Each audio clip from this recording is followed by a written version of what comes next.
Hello everybody, welcome to a very important preview today, match day preview, previewing Sunday's West London derby at Stamford Bridge between Chelsea and Fulham. 4 years in the making this game's been. We haven't played them in 4 years since obviously going into the Championship. Last time we played them was in 2014 when... that was 2013 or wherever it was. It was a very dismal campaign that year and I'd rather not say much about that at all. But obviously, before we get into this, talking about Saturday's game, I was very pleased on Saturday, very satisfied with the way we played. We showed some good fighting spirit and managed to grind out the result. It was the most important thing at this time of the season. It's not how you play, sometimes it's how you grind out results. And people, on social media after the game, a lot of opinion was divided on Ranieri's style of play. There were some people who were happy with the way we played and some people who wasn't, and that's understandable. A lot of people... Slavisa was a very popular guy, obviously, and it's going to take some time for people to get over the fact he's been sacked. Obviously, there was I heard through social media that apparently people were chanting his name at 1-0, which I find rather embarrassing, really, and rather ludicrous, really. I don't see why people chant his name at 1-0 down. If you're going to chant his name before the game, then that's understandable. But to chant it at 1-0, I think is silly. I mean, we had this problem before, didn't we, when Fabry let in that goal against Palace, where someone, Hamien, decided to chant Bettinelli's name. It's petty, and it's not going to change the current situation. He got sacked because he wasn't good enough. That's the harsh reality of it. He wasn't good enough. He's been sacked. Get over it. You know, it happens. It's football.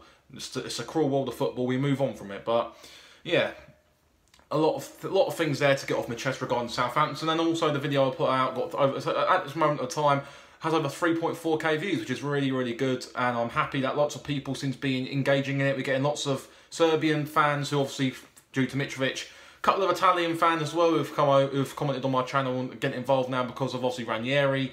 Some Juventus fans I had comment on my channel, which is really nice to see, and it's good to see us at my channel. It's mind-blowing really to see my channel really expanding worldwide to so many people across the world, and it's mind-blowing really, and long may that continue. So obviously moving into the big preview of the weekend, it's the first instalment of the triple header of title derby Sunday by Sky. It's 3 huge games. We're on first, then the North London derby on second, and obviously the Merseyside derby on last. So a very good day of football for the neutral. Plenty of action. This means you can sit in front of the TV all day, or sit down in the pub all day and watch all 3 games, which is good. And obviously we've been given the cruel kick-off of 12 o'clock on a Sunday, which isn't ideal, obviously. I think the last time we had that was obviously Arsenal, I think, at home. So hopefully the result won't follow suit to what happened that day. So, but yeah, looking at the way Chelsea have started this season, they started fantastically well under Sarri. I've been a big fan of him. I watched a lot of Serie A last year, and what he did with Napoli last year was nothing short of fantastic. I think they finished 92 points and came second, which shows how good they were. To not win a trophy last year was probably the biggest tragedy really. They didn't win the trophy. Obviously, he's brought in Jorginho, who came in from Napoli into the midfield at Chelsea. He's fitted in quite well. They played some good stuff this season, Chelsea. I've been impressed with the way they played. I've been impressed with how Sarri's really got into that side and really transformed it. After Conte last year, there was a lot of divide between players. He's got a few of the bigger names singing off the same hymn sheet. Eden Hazard's been fantastic this season. His game against Liverpool in the Cup and some other performances as well suggested that he's one of the best in Europe, if not one of the best in the world in his position. I think he's an outstanding talent. Morata's been hit and miss this season, but I think he's a talented striker, obviously. I think he's a good striker on his day. Just had a bit of trouble obviously finding the back of the net, which happens with strikers. I'm a big fan of Giroud as well. I like his link-up play, Giroud, how he can occupy more than one centre-half of his physical presence. I think he's a very good player. I think if he plays on Sunday, I think he can be a big handful for our back line. I just like the way he's a very good target man. He's graceful in the way he plays, but he doesn't mind getting involved, doing the dirty work up front. He's a good striker as well. And they've got a good back line of Chelsea as well. Players like Rudiger and Azpilicueta are in there who've done quite well this season when playing, from what I've seen. And obviously the new keeper, Kepa Arrizabalaga, who came in from Spain. Obviously when Courtois went out to Real Madrid, he's done well and made a couple of good saves on Saturday to keep that score respectable for Chelsea. Obviously, the result on Saturday night wasn't ideal for Chelsea. I think losing 3-0 it was to Spurs at Wembley. I only caught the last 5 minutes or so of the game. Watched the results the following day on Match of the Day. And Chelsea looked to struggle, obviously. It was probably a one-off, really. I don't see Chelsea really starting to have a dramatic slide in form. I think they'll overcome that. It's just a brief little blip. And I think they're a quality side, and it pains me to say it, but I don't really hate Chelsea. I mean, there's a lot of our fans who despise Chelsea. I don't hate Chelsea. I don't like them particularly, but I don't hate them. I think football rivalry is a thing where you know, at the end of the day, you know, I ain't got a problem with many teams. You know, if they're rivals, they are rivals. I respect that, and you know, we get on with it. I'm not really a big fan of Chelsea, but I wouldn't go to the extent of saying, oh, I hate them, F this, F that, and all that. It's not my type of thing.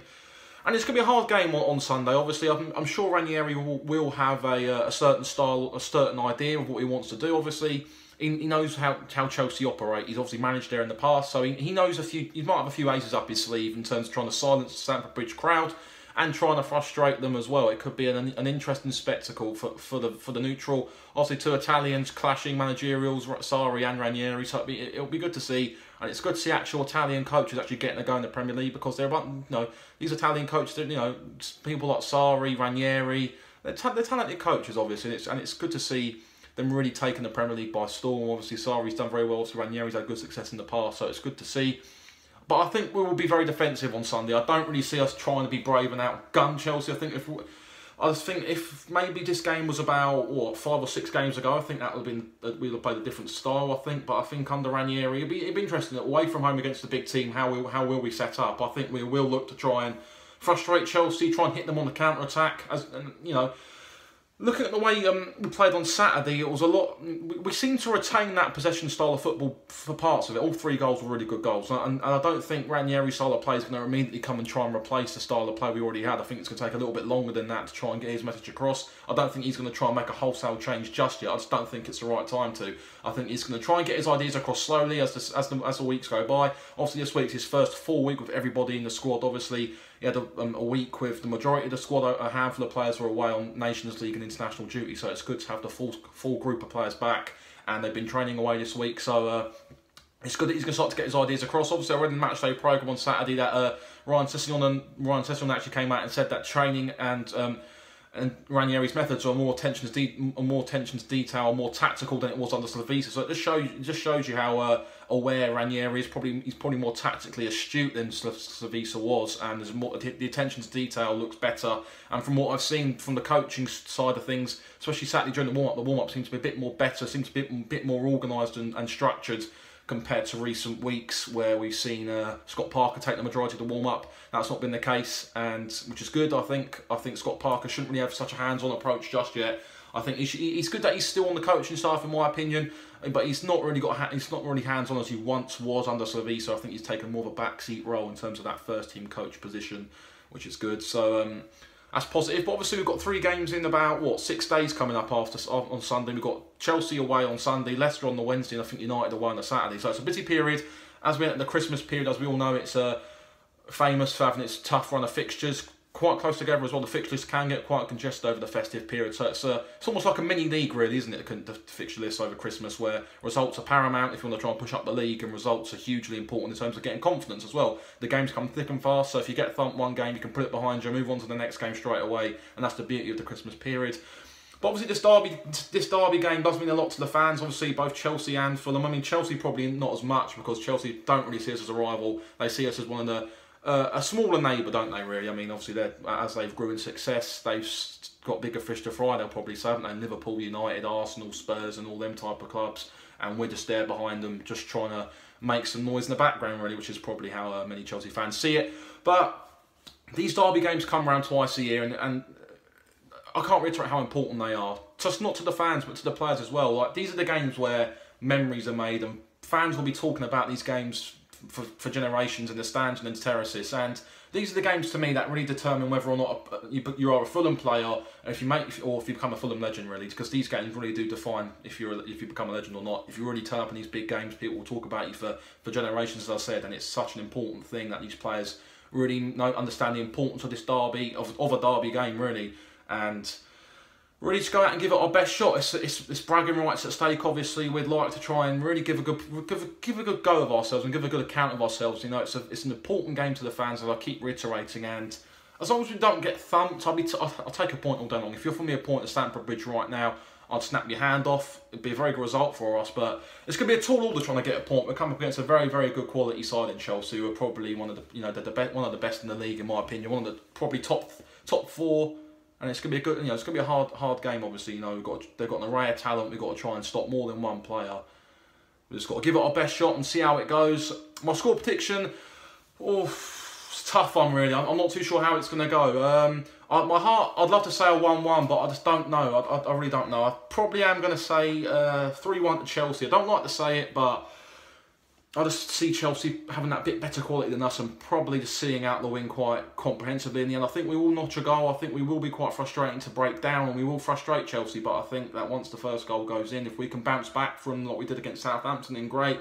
But I think it's going to be a bit of a tall order for us and I think we will go down 3-1. That's my prediction, but hopefully I don't get proved right. Hopefully I get proved wrong, which would be fantastic. But if you did enjoy this review, guys, hit the thumbs up. Subscribe if you're new. We'll see you soon.